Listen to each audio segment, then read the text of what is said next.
Hello everyone, I'm Bhumika Prajapati and I welcome you all to this amazing platform जहां आप और हम मिलके करंट अफेयर्स डिस्कस करने वाले हैं। आज का हमारा वीकली सेशंस है जिसमें हम 3 नवंबर से लेके 10 नवंबर तक की जितनी भी इम्पोर्टेंट इवेंट्स हुए हैं उसे क्विकली रिवाइज करेंगे एंड जो 10 नवंबर की न्यूज़ है उसे भी कवर कर लेंगे। Okay, so without wasting any time आज का लेक्चर हम लोग स्टार्ट करते हैं। सो बेसिकली 3 से 10 नवंबर तक की न्यूज़ जो भी हेडलाइंस है उसे डिस्कस किया जाएगा। इसमें आपको स्टार्टिंग में जो है इंपॉर्टेंट डेज और उसकी थीम्स मिल जाएगी, उसके बाद इंपॉर्टेंट पर्संस एंड न्यूज़, उसके बाद हम वीकली जो है टॉप 10 वीकली इंपॉर्टेंट न्यूज लेंगे, 10 नवंबर की न्यूज कवर करेंगे एंड 35 प्रैक्टिस क्वेश्चंस हो गए, राइट। सो अब हम बिना टाइम वेस्ट करे हमारा आज का लेक्चर स्टार्ट करते हैं। सबसे पहले हम इंपॉर्टेंट डेज को क्विकली देखते चलते हैं। सबसे पहले 28 अक्टूबर से लेके 3 नवंबर तक जो है विजिलेंस अवेयरनेस वीक बनाया गया था 2024 में। ये जो विजिलेंस अवेयरनेस वीक है इसकी थीम क्या थी? तो इसकी थीम थी culture of integrity for nations prosperity. ठीक है, culture of integrity for nations prosperities की थीम थी। इसके बाद 5 नवंबर की बात करें तो वर्ल्ड सुनामी अवेयरनेस डे है। सुनामी अवेयरनेस नाम से ही समझ में आ रहा है, तो थीम भी अवेयरनेस से रिलेटेड है। तो 2001 में इंडियन ओशन में जो सुनामी आई थी उससे लेसन्स लेना है और सीखना है, यही क्या है इसकी थीम है। तो empowering the next generation, empower करना किसको, हमें सिखाना किसको, हमारी नेक्स्ट जनरेशन को। थीम को याद करने का तरीका बता रही हूँ। तो empowering the next generation with the lessons of the 2004 Indian ocean tsunami. ठीक है, तो 2004 में जो इंडियन ओशन में सुनामी आई थी उससे लेसन्स हमें लेना है। क्लियर। इसके बाद 6 नवंबर की बात करें तो 6 नवंबर international day for preventing the exploitation of environment in war and armed conflict, ये हमारा है। इसे यूनाइटेड नेशन जनरल असेंबली ने डिक्लेयर करा था कि 2001 से जो है सिंस 2001 5 नवंबर 2001 को डिक्लेयर करा था कि हम 6 नवंबर को ये डे सेलिब्रेट करेंगे। डे क्या है? It is international day for preventing the exploration of environment in war and armed conflict. ठीक है, 6 नवंबर याद रहेगा। कौन डिक्लेयर करा था? तो यूनाइटेड नेशन जनरल असेंबली ने डिसीजन लिया था। 7 नवंबर की बात करें तो नेशनल कैंसर अवेयरनेस डे जो है 7 नवंबर को ऑब्जर्व किया जाता है। अगर इसकी थीम की बात करूं तो hope, love and strength are weapons against cancer. अब ये ना नेशनल कैंसर अवेयरनेस डे, तो नेशनल कैंसर अवेयरनेस डे मतलब इंडिया में इसको करा जाता है सेलिब्रेट, वो 7 नवंबर को किया जाता है। 7 नवंबर को मैरी क्यूरी का बर्थडे है, उस दिन हम लोग ये नेशनल कैंसर अवेयरनेस डे बनाते हैं। और वर्ल्ड में, ठीक है, नेशनल लेवल पे सेलिब्रेट करने वाला इंडिया पहली कंट्री है। ठीक है, बाकी हमें पता है कि वर्ल्ड कैंसर डे कब सेलिब्रेट किया जाता है, तो वो 4 फरवरी को हर साल सेलिब्रेट किया जाता है। ठीक है, तो ये इंपॉर्टेंट है। पूरे वर्ल्ड में नेशनल लेवल पर कैंसर अवेयरनेस डे जैसा डे सेलिब्रेट करने वाली इंडिया फर्स्ट कंट्री है। और थीम क्या थी? तो थीम थी hope, love and strength are weapons against cancer. Right, यहां तक चीजें समझ में आई। तो हम लोगों ने 7 नवंबर तक के इंपॉर्टेंट डेज देख लिए। फिर मैं यहाँ पे बता दी कि इंडिया फर्स्ट कंट्री थी वर्ल्ड में जिन्होंने ऐसा एक इनिशिएटिव स्टार्ट करा था कि वो लोग national cancer awareness day celebrate करेंगे। हम लोग 7 नवंबर को बनाए थे, वर्ल्ड में 4 फरवरी को सेलिब्रेट किया जाता है। और ये is basically birth anniversary of madam Curie, जो कि एक नोबेल लॉरेट थी for discovery of radioactivity. 2014 से जो है हम इसे क्या कर रहे हैं, सेलिब्रेट कर रहे हैं, नेशनल कैंसर अवेयरनेस डे 7 नवंबर। ठीक है, और इसको स्टार्ट किसने करा था? तो उस समय जो हमारे हेल्थ मिनिस्टर थे डॉक्टर हर्षवर्धन, उन्होंने स्टार्ट करवाया था। तो 7 नवंबर तक चीजें क्लियर हो गई। 8 नवंबर वर्ल्ड रेडियोग्राफी डे। थीम देख लो, रेडियोग्राफर्स सीइंग द अनसीन। ठीक है, ये इसकी थीम है। 9 नवंबर हम लोगों ने कल ही डिस्कस करा है, national legal services day and Uttarakhand foundation day. ये 2 डेज जो है 9 नवंबर को हम लोग सेलिब्रेट करते हैं। फिर 10 नवंबर की बात करें तो world science day for peace and development. Right, important है। 10 November is observed as world science day for peace and development. इसकी थीम देख लो कि why science matters, engaging minds and empowering futures, ये क्या है, इसकी थीम है। एंड 10 नवंबर को वर्ल्ड इम्यूनाइजेशन डे भी बनाया जाता है। इसी के साथ आप लोगों के लिए फर्स्ट क्वेश्चन आ जाता है। आप लोगों को कमेंट सेक्शन में बताना है कि वर्ल्ड इम्यूनाइजेशन वीक कब सेलिब्रेट होता है, राइट, और उसकी थीम क्या थी 2024 की। ठीक है, तो ये आप लोगों का पहला क्वेश्चन है जिसका जवाब आप लोग मुझे कहा देंगे कमेंट सेक्शन में, राइट। तो यहाँ तक थे हमारे इंपॉर्टेंट डेज। तो हम लोगों ने 3rd से लेके 10th नवंबर तक के जो भी इंपॉर्टेंट डेज थे उनकी जो भी थीम थी उसे देख लिया।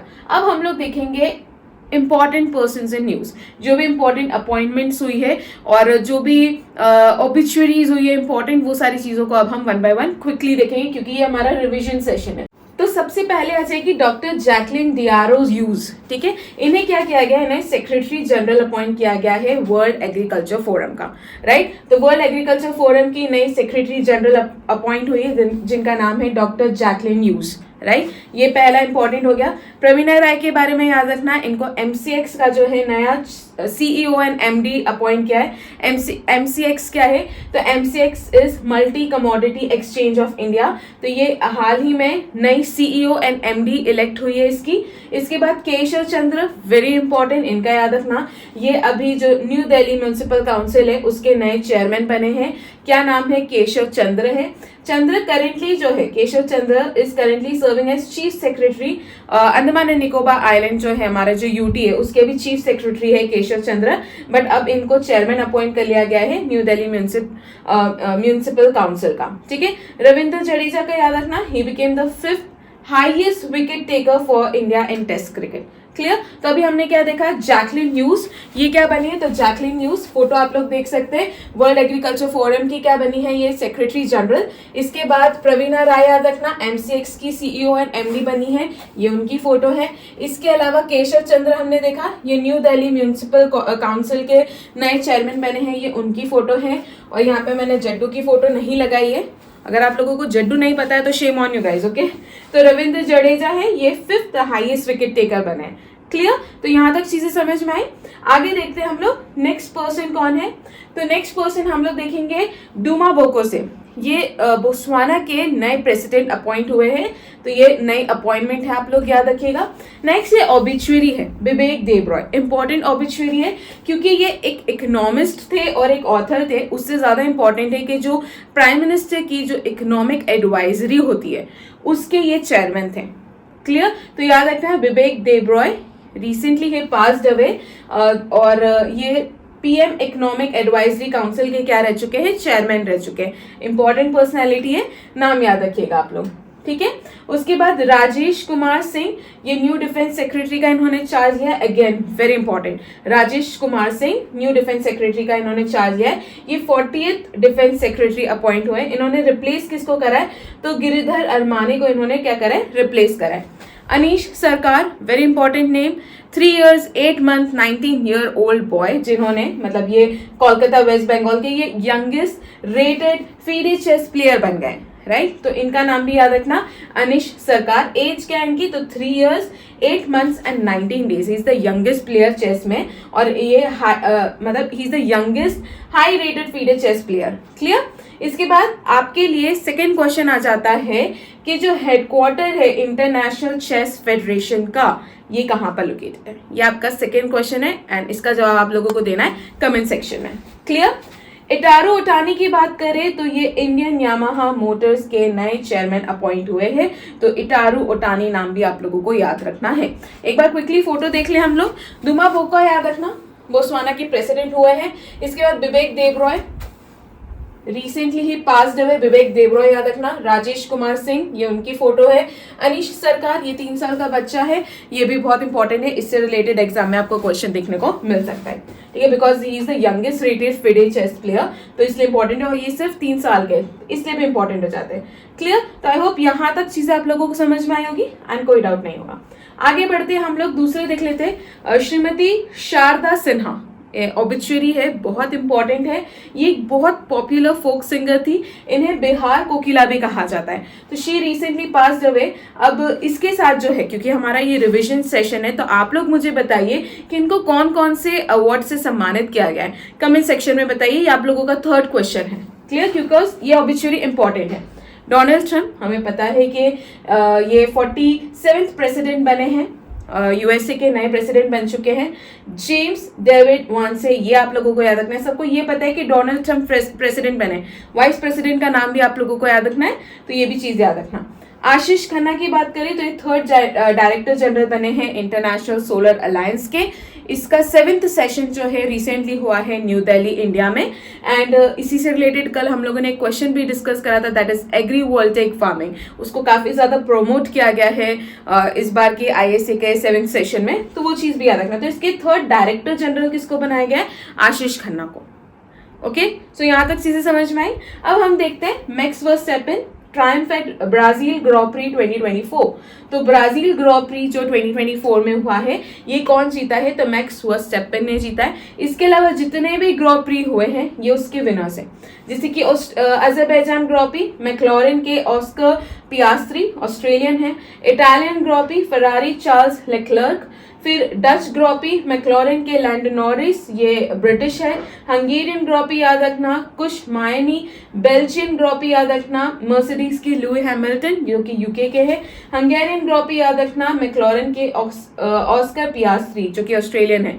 तो ये कुछ इंपॉर्टेंट रिसेंटली हुए ग्रॉपरीज है और उसके विनर है।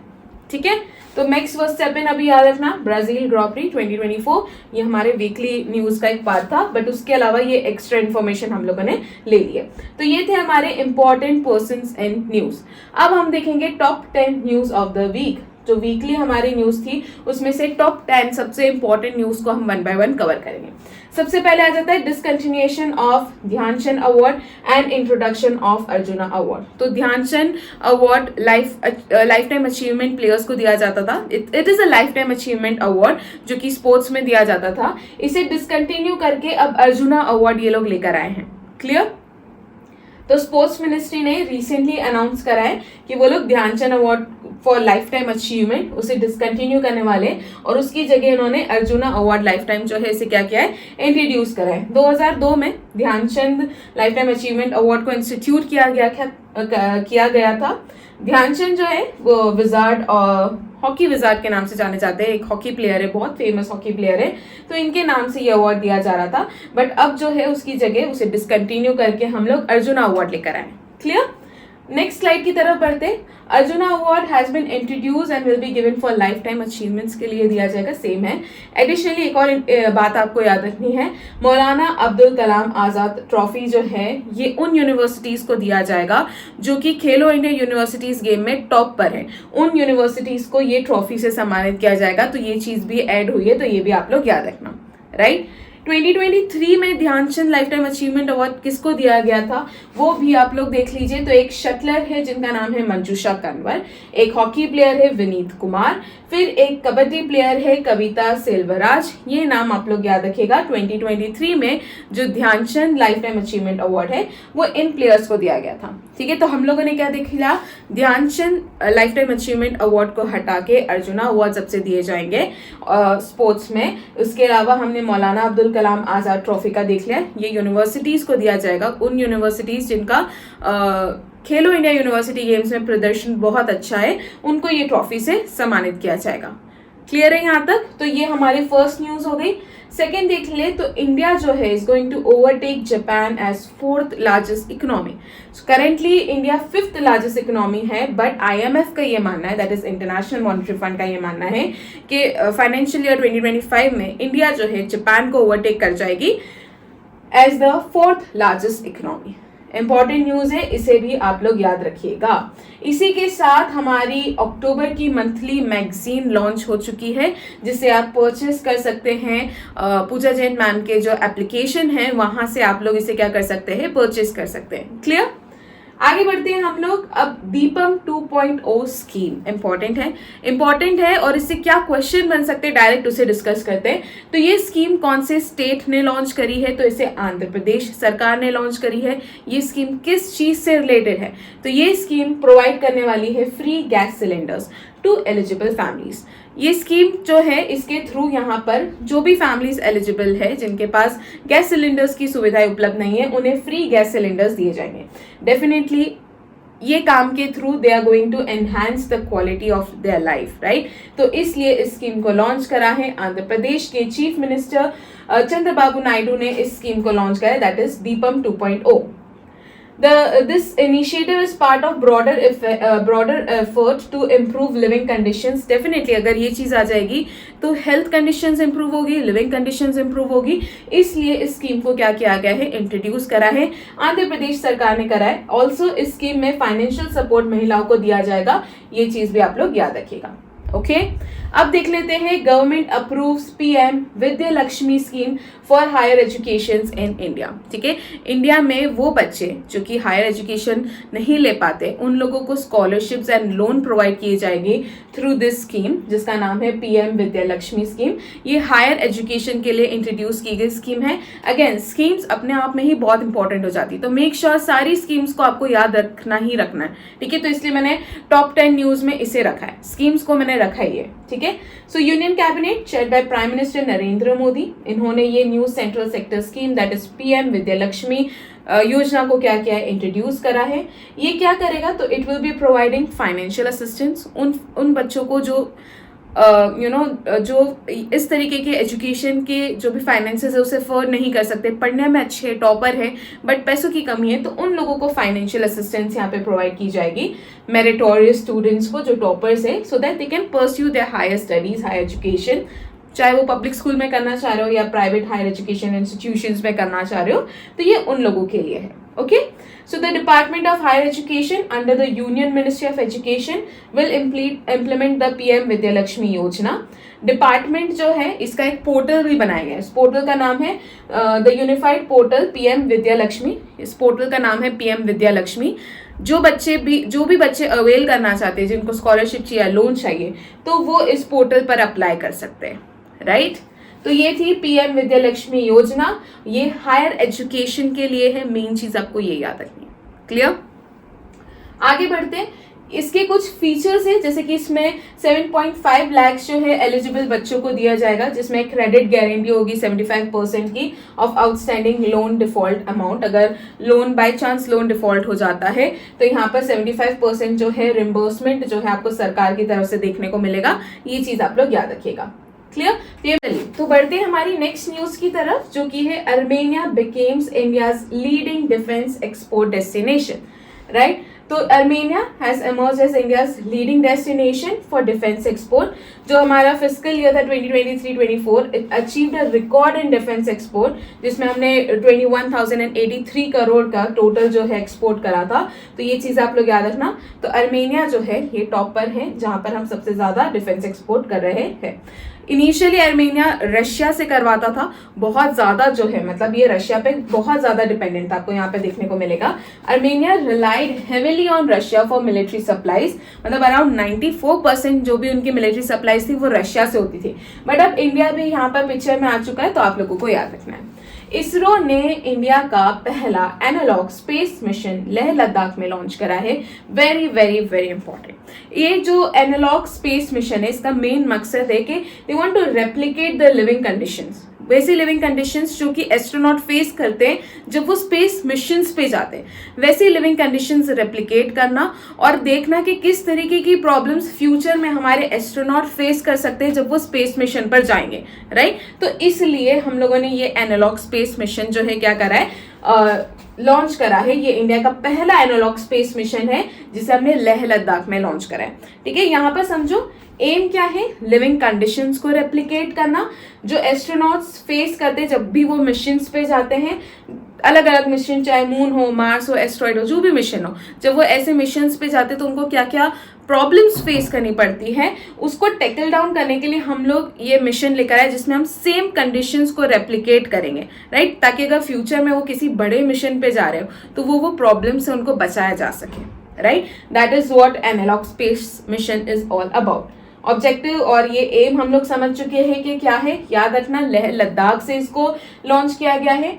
They provide a controlled environment so that they can study the physical and psychological effects of isolation and confinement, which are critical for understanding how humans will cope. जब वो किसी भी mission पे जाएंगे तो humans किस तरीके से कोप करेंगे ऐसी कंडीशन के, उस चीज की यहाँ पर स्टडी की जाएगी. ये एक जॉइंट एफर्ट है जिसमें आपको human space flight centre of ISRO देखने को मिलेगा, आका स्पेस स्टूडियो, फिर university of Ladakh and IIT Bombay. ठीक है, and it is also backed by Ladakh autonomous hill development council. Clear? तो ये चीज आप लोग याद रखना, इंपॉर्टेंट न्यूज है। Celebrating 50 years of coal India foundation day, तो कोल इंडिया फाउंडेशन डे को 50 साल पूरे हो गए और उसी को सेलिब्रेट किया गया है। इसकी जो गोल्डन जुबली ईयर था इसके लिए, तो इसने, अगर मैं कोल इंडिया लिमिटेड की बात करूं तो ये इनका 50th फाउंडेशन डे है। 3 नवंबर को इसको सेलिब्रेट करा था। जो CIL के चेयरमैन है प्रमोद मोहन प्रसाद, इंपॉर्टेंट नाम है, याद रखना। He unfold the Coal India flag symbolising the company's enduring legacy, और इनका जो कमिटमेंट रहा है इंडिया में एनर्जी सेक्टर के अंदर, इनका जो कमिटमेंट है उसको रिप्रेजेंट करते हुए इन्होंने अनफोल्ड करा था द कोल इंडिया फ्लैग। यहाँ पर इन्होंने एक मैस्कॉट भी इंट्रोड्यूस करा है जिसका नाम है अंगारा।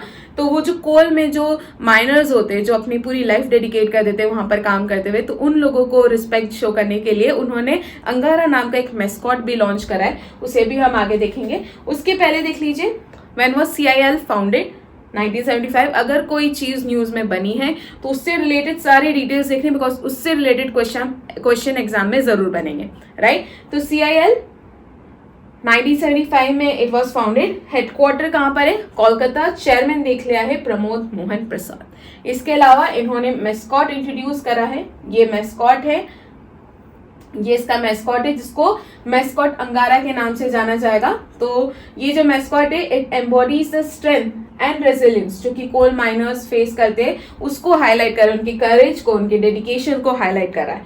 और ये रॉयल बंगाल टाइगर से इंस्पायर्ड एक मैस्कॉट है। ओके, तो ये चीज याद रखना। मैस्कॉट का नाम क्या है? तो मैस्कॉट अंगारा। किसने करा है? तो कोल इंडिया लिमिटेड ने। When was it founded? 1975। Headquarter कहाँ पर है? कोलकाता में है। प्रमोद जी जो है इसके क्या है? चेयरमैन है। क्लियर यहाँ तक? आगे बढ़ते। ISRO set to launch European Union's Proba 3 sun observation mission in December. तो इसरो जो है वो यूरोपियन यूनियन का प्रोबा 3 जो कि एक सन ऑब्जर्वेशन मिशन है उसे लॉन्च करने वाला है इसरो। इसरो इसके पहले के भी 2 मिशंस लॉन्च कर चुका है, प्रोबा 1 एंड प्रोबा 2। इस चीज को भी याद रखना। तो ये जो प्रोबा है ये सन की जो कोरोना होती है, जो आउटर एटमॉस्फेयर होता है, उसकी स्टडी करेगा। तो इसरो इसे PSLV एक्सेल लॉन्चर से क्या करेगा? इसको लॉन्च करेगा। तो इतनी चीजें आप लोग याद रखना, राइट? यहाँ पर आपको वो डिटेल्स देखने को मिल जाएगी। तो प्रोबा 1 एंड प्रोबा 2 भी लॉन्च करा था। इसको कौन से लॉन्चर से लॉन्च किया जाने वाला है? तो PSLV XL लॉन्चर से इसको लॉन्च किया जाएगा। Clear? Proba 3 twin satellite will allow continuous observation of sun's faint corona. Sun का जो कोरोना होता है, जो आउटर एटमॉस्फेयर होता है, उसकी कंटिन्यूस ऑब्जर्वेशन जो है ये करने वाला है। इसको लॉन्च कौन कर रहा है? इसरो कर रहा है। इसरो की बात आ गई तो इसरो के बारे में थोड़ी सी इंफॉर्मेशन ले लीजिए। इसरो इस्टेब्लिश कब हुआ था? तो इसरो इस्टेब्लिश हुआ था 1969 में। ठीक है। इसरो का हेडक्वार्टर कहाँ पर है? तो इसरो का हेडक्वार्टर है बेंगलुरु में। और इसरो के चेयरमैन कौन है? तो इसरो के चेयरमैन है S सोमनाथ। ठीक है। इतनी चीजें आप लोगों को पता होनी चाहिए अगर हम किसी भी ऑर्गेनाइजेशन की बात करें। तो इंडियन स्पेस रिसर्च ऑर्गेनाइजेशन, पहले full form, when was it established? 1969। Headquarter कहाँ पर है? बेंगलुरु। चेयरमैन कौन है? S सोमनाथ। ओके, क्लियर है यहाँ तक बातें? बढ़े हमारी नेक्स्ट न्यूज की तरफ। तो हमारी नेक्स्ट न्यूज है Indian boxers shine at under 19 world boxing championship. मतलब वर्ल्ड बॉक्सिंग चैंपियनशिप हुई थी अंडर 19। इसमें इंडिया ने टोटल 17 मेडल्स जीते, जिसमें से 4 गोल्ड है, 8 सिल्वर है एंड 5 जो है ब्रॉन्ज मेडल है। अब एक क्वेश्चन ये बन सकता है कि अंडर 19 वर्ल्ड बॉक्सिंग चैंपियनशिप हुई कहाँ पे थी? तो ये हुई थी कोलोराडो USA में। ठीक है। तो आपको यहाँ पे दिख लेंगे पार्थवी 65 kg कैटेगरी में, वंशिका 80+ kg कैटेगरी में, हेमंत 90 kg कैटेगरी में और वी कृष्णा 75 kg कैटेगरी में। तो इन लोगों ने टोटल 17 मेडल्स जीते हैं। तो ये इंपॉर्टेंट न्यूज है, याद रखना। ओके, बढ़ते हैं नेक्स्ट न्यूज की तरफ। That is military heritage festival 2024 जो कि न्यू दिल्ली में लॉन्च हुआ है। इंडिया की जो मिलिट्री हेरिटेज है उसको प्रमोट करने के लिए और इंडिया की नेशनल सिक्योरिटी को प्रमोट करने के लिए इस फेस्टिवल को बनाया गया था। कल काफी ज्यादा डिटेल में हम लोगों ने इस लेक्चर को डिस्कस करा था। ये एक प्लेटफॉर्म प्रोवाइड करता है to the scholars so that वो लोग ऐसे मुद्दों पर जो है डिस्कशन कर सके, राइट। तो ये फेस्टिवल कहाँ पर हुआ है? न्यू दिल्ली में हुआ है और ये 2nd एडिशन है। इसका सबसे इंपॉर्टेंट पार्ट है, यहाँ पर एक प्रोजेक्ट लॉन्च किया गया है, दैट इज शौर्यगाथा। ये भी चीज आपको याद रखनी है। शौर्य गाथा का एम है to conserve and promote India's military heritage. उससे ज्यादा इसकी ज्यादा इंपॉर्टेंस या सिग्निफिकेंस ये है कि इसके थ्रू हम हमारे यूथ को, हमारे सिटीजन्स को अवेयर करवाना चाहते हैं द काइंड ऑफ सेक्रीफाइसेस जो हमारे मिलिट्री ने बनाई है, उनकी हिस्ट्री में क्या क्या रोल रहा है, उन्होंने किस तरीके से इंडिया के लिए जो भी चीजें, जो भी अचीवमेंट्स है, वो सारी चीजें बच्चों तक पहुंच सके, इसलिए प्रोजेक्ट शौर्य गाथा को भी शुरू किया गया। ये उसकी सिग्निफिकेंस है, राइट। तो ये चीज आप लोग याद रखना। हुआ कहां पर है ये? न्यू दिल्ली में हुआ। प्रोजेक्ट शौर्य गाथा भी याद रखना, और क्या है ये भी याद रखना, राइट। अब हम क्विकली 10 नवंबर की जितनी भी इंपॉर्टेंट न्यूज है उसे वन बाय वन देख लेते हैं। जो भी इंपॉर्टेंट हेडलाइंस थी उसे देख लेते हैं, उसके बाद हम हमारे 35 क्वेश्चंस पर पहुंचेंगे। ओके, पहले देख लेते हैं इंडिया और ऑस्ट्रेलिया के बीच में एक जॉइंट मिलिट्री ड्रिल हुआ है। मैंने कल के लेक्चर में आपको ड्रिल मतलब बताया था, जहां पर मिलिट्रीज जो होती है उनकी ट्रेनिंग की जाती है, उनको प्रैक्टिस कराया जाता है, उसे हम ड्रिल कहते हैं, राइट। तो इंडिया और ऑस्ट्रेलिया के बीच में एक ड्रिल हुआ है जिसका नाम है ऑस्ट्रा हिंद। ये हुआ कहां पर है? तो ये पुणे महाराष्ट्र में हुआ है। क्लियर? पहली चीज आपको याद रखना है, ऑस्ट्रा हिंद ये जॉइंट मिलिट्री ड्रिल कौन सी दो कंट्रीज के बीच में हुआ था? इंडिया और ऑस्ट्रेलिया के बीच में हुआ है। और कहां पर हुआ है? तो पुणे महाराष्ट्र में हुआ है। ड्यूरेशन छोड़ो, इंडिया के 140 पर्सोनल्स ने यहाँ पे पार्टिसिपेट करा था और ऑस्ट्रेलिया के 120 पर्सोनल्स थे। ऑब्जेक्टिव क्या है? डेफिनेटली मिलिट्री कोऑपरेशन को प्रमोट करना। ओके, इस न्यूज को याद रखना। ऑस्ट्रा हिंद पुणे में हुआ है, इंडिया एंड ऑस्ट्रेलिया के बीच में। Very important news, Harshvardhan Agarwal ये फिक्की के प्रेसिडेंट बनेंगे। फिक्की का फुल फॉर्म देख लो, Federation of Indian Chambers of Commerce and Industry, जो कि 1927 में स्टैब्लिश हुआ था। इसके नए चेयरमैन अपॉइंट हो चुके हैं जिनका नाम है हर्षवर्धन। इन्होंने किसको रिप्लेस करा है? तो इन्होंने अनीश शाह को रिप्लेस करा है। इंपॉर्टेंट न्यूज है, अपॉइंटमेंट की है, आप लोग याद रखिएगा। नेक्स्ट न्यूज की तरफ बढ़ते हैं। Government invites proposal on green hydrogen excellence centres. तो यहाँ पर कॉल फॉर प्रपोजल्स जो है इशू किए गए हैं, बिकॉज गवर्नमेंट जो है वो green hydrogen excellence centres establish करना चाहते हैं। तो उसके लिए उन्होंने कॉल फॉर प्रपोजल्स इशू करे for establishment of excellence centres under the research and development scheme of national green hydrogen mission. हमारा जो नेशनल ग्रीन हाइड्रोजन मिशन है उसके अंडर वो कुछ एक्सीलेंस सेंटर्स एस्टैब्लिश करना चाहते हैं, इसलिए जो है उन्होंने कुछ प्रपोजल्स लाए हैं। उन्होंने इश्यूज जो है उन्होंने कुछ प्रपोजल्स इशू करे हैं, जिसे कॉल फॉर प्रपोजल हम लोग कहते हैं। इसे इशू किसने करा है? तो ministry of new and renewable energy ने इसे इशू करा है 4 नवंबर 2024 को। Purpose, definitely we want to foster innovation. हमें सस्टेनेबिलिटी चाहिए, हम एनर्जी इंडिपेंडेंस चाहते हैं through development of green hydrogen technologies. Okay, ये हमारी थर्ड न्यूज थी 10 नवंबर की। इसके बाद देखो, जैसे अभी हमने देखा कि CIL को 50 इयर्स कंप्लीट हो चुके हैं, सिमिलरली NTPC ने भी अपना 50th रेजिंग डे सेलिब्रेट करा है, a legacy of powering India's growth, right. इन्होंने भी एक लोगो फीचर करा है, तो इनका लोगो एक इन्फिनिटी लोगो है, दिखा देती हूँ। इस तरीके का एक इन्फिनिटी लोगो है जो 50 के साथ ऐसा बन रहा है। तो for power of powering growth, ये NTPC के पावर को शोकेस करने के लिए ये लोगो बनाया गया है। तो ये भी चीज है, ये बेसिकली सिंबलाइजिंग इट्स ग्रोथ और एक्सीलेंस को सिंबलाइज कर रहा है। CMD के जो CMD है Shri Gurdeep Singh, that is chief managing director NTPC के श्री गुरदीप सिंह, उन्होंने इसकी सेलिब्रेशन से रिलेटेड जितनी भी चीजें थी इन्होंने हैंडल करी थी। यहाँ पर NTPC की कुछ अचीवमेंट्स के बारे में बताया गया है, जैसे कि इन्होंने हाइड्रोजन फ्यूल बसेस लेह में लॉन्च करी थी, इंपॉर्टेंट है। फिर उन्होंने CO2 से मेथनॉल सिंथेसिस करा था फ्रॉम कैप्चर्ड CO2, ठीक है। तो कैप्चर्ड CO2 के जो फ्यूल्स होते हैं उससे उन्होंने मेथनॉल बनाया था। तो NTPC का विंध्याचल प्लांट है, ये फर्स्ट ऐसा प्लांट है वर्ल्ड का जिन्होंने कैप्चर्ड CO2 से क्या बनाया था? मेथनॉल का सिंथेसिस किया था, ये भी याद रखना। फिर NTPC also works on gen for ethanol, green urea, SAF क्या है? तो SAF सस्टेनेबल एविएशन फ्यूल है। तो इन सारी चीजों पर भी NTPC क्या कर रही है? काम करती है। NTPC ने also it has developed indigenous catalyst for methanol synthesis, और ऐसा करने वाली भी NTPC क्या है? फर्स्ट है, ये इसका पहला था। तो याद रखना 50th रेजिंग डे था NTPC का। CMD कौन है इसकी? तो श्री गुरदीप सिंह इसके CMD है। और लोगो क्या था इनका? तो इन्फिनिटी का लोगो था, जो कि NTPC के पावर और स्ट्रेंथ को सिंबलाइज कर रहा है। नेक्स्ट न्यूज आ जाएगी, sir JP Nadda launches scheme to strengthen medical devices industry. तो भारत की जो मेडिकल डिवाइसेस है उनको सेल्फ रिलायंट बनाने के लिए इस स्कीम को लॉन्च किया है हमारे केमिकल्स एंड फर्टिलाइजर्स मिनिस्टर, जिनका नाम है जेपी नड्डा। ठीक है, scheme for strengthening the medical device industry. इसके लिए 500 करोड़ का आउटले दिया गया है। आपको बस इतनी बातें याद रखनी है। ओके, आगे बढ़ते हैं हम लोग। अब आ जाता है हमारा क्विज 35 क्वेश्चंस का। अब आपको जो जिन भी क्वेश्चंस के आंसर आपको पता है, वेल एंड गुड, मतलब आप अच्छे से पढ़ रहे हैं। जिसका नहीं पता है, मेक श्योर उसको लिख लो, याद कर लो बाद में कि हाँ इसका आंसर ये है। ऑल्सो आपको कमेंट सेक्शन में मुझे बताना है कि आउट ऑफ 35 क्वेश्चंस आप लोगों ने कितने सही करे। ओके, अब हम स्टार्ट करते हैं हमारी क्विज। पहला क्वेश्चन है हमारा, वासोंग 90 एन इंटरकॉन्टिनेंटल बैलिस्टिक मिसाइल, इसे कौन सी कंट्री ने डेवलप करा है? तो इसे डेवलप करा है नॉर्थ कोरिया ने। इसका करेक्ट आंसर हो जाएगा ऑप्शन बी। नेक्स्ट न्यूज है हमारी, which state government recently launch Deepam 2.0 scheme to provide free gas cylinders to eligible families. अभी हम लोगों ने डिस्कस करा, आंध्र प्रदेश के चीफ मिनिस्टर चंद्रबाबू नायडू ने इस दीपम 2.0 स्कीम को क्या करा है, लॉन्च करा है। नेक्स्ट क्वेश्चन की बात करें, एक्सरसाइज गरुड़ शक्ति 2024 ये कौन से दो कंट्रीज के बीच में हुई है? तो ये इंडिया और इंडोनेशिया के बीच में होती है। इसका करेक्ट आंसर हो जाएगा ऑप्शन डी।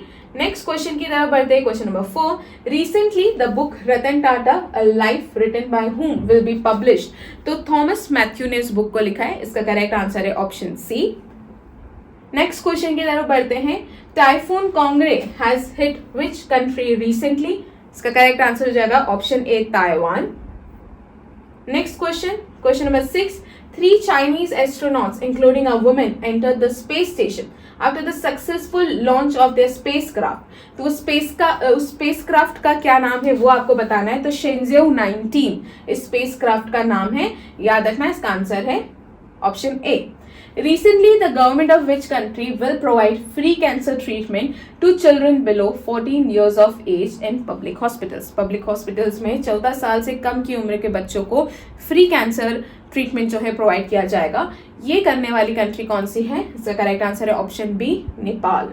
ठीक है, नेक्स्ट क्वेश्चन की तरफ आगे बढ़ते हैं। Where was the 7th session of international solar alliance held? तो ये हुआ था न्यू दिल्ली, इंडिया में। इसका करेक्ट आंसर है ऑप्शन ए। इसी में मैंने आप लोगों को एक एग्रोवोल्टेइक फार्मिंग के बारे में बताया था लास्ट लेक्चर में, जिसे हम लोगों ने डिस्कस करा था। आपका नेक्स्ट क्वेश्चन आ जाता है, आप लोग मुझे कमेंट सेक्शन में बताएंगे कि एग्रोवोल्टेइक फार्मिंग क्या है। ओके, बढ़े हमारे नेक्स्ट क्वेश्चन की तरफ। क्वेश्चन नंबर 9, दुमा बोको, अभी ही हमने पर्सन ने न्यूज में देखा था, Duma Boko he is elected as president of which country? तो इनको बोत्सवाना का प्रेसिडेंट इलेक्ट किया गया है, याद रखिएगा।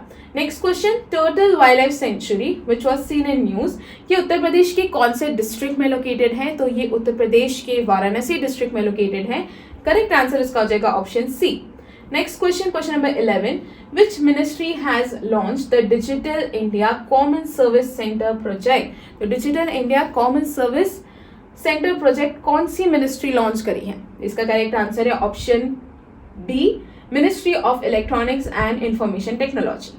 ठीक है, नेक्स्ट क्वेश्चन की तरफ आगे बढ़ते हैं। Question number 12, consider the following statements regarding exercise Garud Shakti. अभी हमने देखा कि गरुड़ शक्ति इंडिया और इंडोनेशिया के बीच में होती है, बट ये Garud Shakti is conducted between India and Indonesia. तो फर्स्ट स्टेटमेंट हमारा करेक्ट हो गया।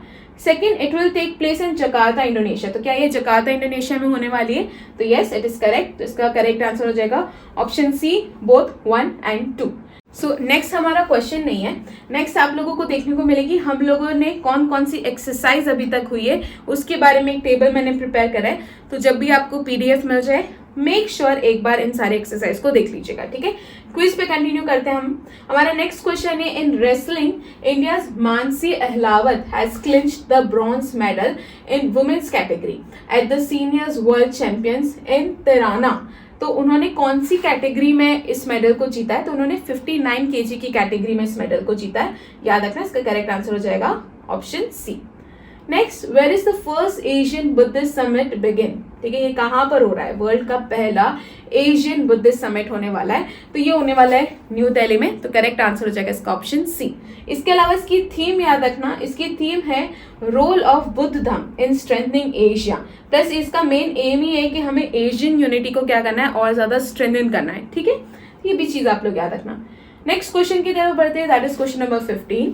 What is the HiBox mobile app scam? तो ये हाईबॉक्स मोबाइल ऐप स्कैम क्या है?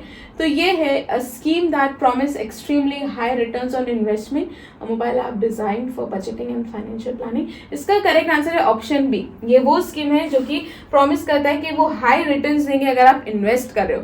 तो ये एक हाईबॉक्स मोबाइल ऐप स्कैम है, इसका करेक्ट आंसर है ऑप्शन बी, ये याद रखना। Next question, who has been appointed as the managing director and chief executive officer of MCX, that is multi commodity exchange of India. अभी हमने स्टार्टिंग में देखा है, इट इज प्रवीणा राय। इसका करेक्ट आंसर है option B. Next question, where was the Vietnam India bilateral army exercise Vinbax 2024? ये कहां पर हुआ है? तो ये हुआ है अंबाला हरियाणा में, तो इसका करेक्ट आंसर है option A. Next question, Govind Sagar lakes which was seen in news is located in which state? तो गोविंद सागर लेक हिमाचल प्रदेश में है, इसका करेक्ट आंसर हो जाएगा option C. Which country has been elected as the president of international solar alliance? अभी हमने देखा new Delhi में हुआ था 7th सेशन, 2026 तक के लिए हुआ है, ये चीज भी याद रखना। इसका करेक्ट आंसर है option A, India.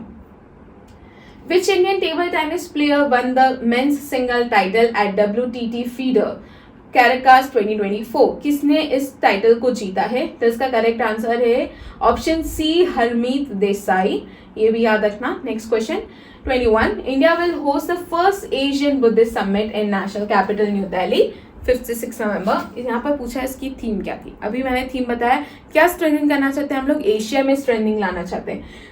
So role of Buddha धर्म इन स्ट्रेंथनिंग एशिया, तो हम एशिया को स्ट्रेंथन करना चाहते हैं, तो उसमें बुद्ध धर्म का क्या रोल होगा, इस तरीके से याद रखना, ये इसकी थीम थी।